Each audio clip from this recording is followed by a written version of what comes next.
Le Petit Prince, chapitre 5. Chaque jour j'apprenais quelque chose sur la planète, sur le départ, sur le voyage. Ça venait tout doucement, au hasard des réflexions. C'est ainsi que le 3e jour, je connus le drame des baobabs. Cette fois-ci encore ce fut grâce aux moutons, car brusquement le petit prince m'interrogea, comme pris d'un doute grave. C'est vrai, n'est-ce pas, que les moutons mangent les arbustes? Oui, c'est vrai. Ah, je suis content.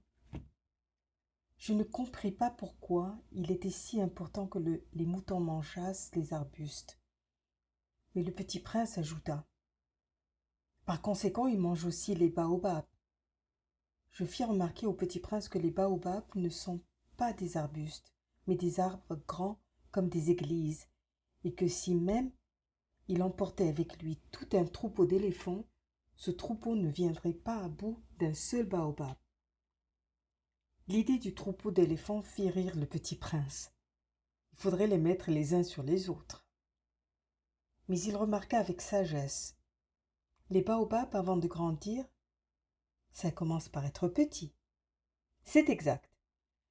Mais pourquoi veux-tu que tes moutons mangent les petits baobabs? Il me répondit, ben voyons, comme s'il s'agissait là d'une évidence. Et il me fallut un grand effort d'intelligence pour comprendre à moi seul ce problème. Et en effet, sur la planète du Petit Prince, il y avait, comme sur toutes les planètes, de bonnes herbes et de mauvaises herbes. Par conséquent, de bonnes graines, de bonnes herbes et de mauvaises graines, de mauvaises herbes. Mais les graines sont invisibles. Elles dorment dans le secret de la terre jusqu'à ce qu'il prenne fantaisie à l'une d'elles de se réveiller.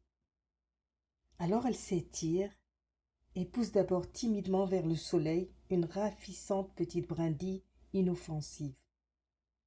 S'il s'agit d'une brindille de radis ou de rosier, on peut la laisser pousser comme elle veut.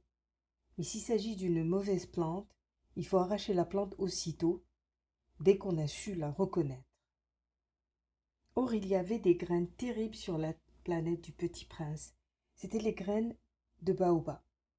Le sol de la planète en était infesté. Or, un baobab, si l'on s'y prend trop tard, on ne peut jamais plus s'en débarrasser. Il encombre toute la planète. Il la perfore de ses racines, et si la planète est trop petite, et si les baobabs sont trop nombreux, ils la font éclater. C'est une question de discipline, me disait plus tard le petit prince. Quand on a terminé sa toilette du matin, il faut faire soigneusement la toilette de la planète. Il faut s'astreindre régulièrement à arracher les baobabs dès qu'on les distingue d'avec les rosiers auxquels ils ressemblent beaucoup quand ils sont très jeunes. C'est un travail très ennuyeux, mais très facile. Et un jour, il me conseilla de m'appliquer à réussir un beau dessin pour bien faire entrer ça dans la tête des enfants de chez moi. S'ils voyagent un jour, me disait-il, ça pourra leur servir. Il est quelquefois sans inconvénient de remettre à plus tard son travail. Mais s'il s'agit des baobabs, c'est toujours une catastrophe. J'ai connu une planète habitée par un paresseux. Il avait négligé 3 arbustes. Et sur les indications du Petit Prince, j'ai dessiné cette planète-là. Je n'aime guère prendre le ton d'un moraliste, mais le danger des baobabs est si peu connu, et les risques courus par celui qui s'égarerait dans un astéroïde sont si considérables que, pour une fois, je fais exception à ma réserve. Je dis, enfants, faites attention aux baobabs.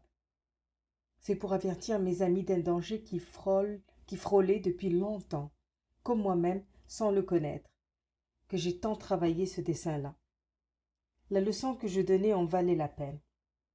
Vous vous demanderez peut-être pourquoi n'y a-t-il pas dans ce livre d'autres dessins aussi grandioses que le dessin des baobabs.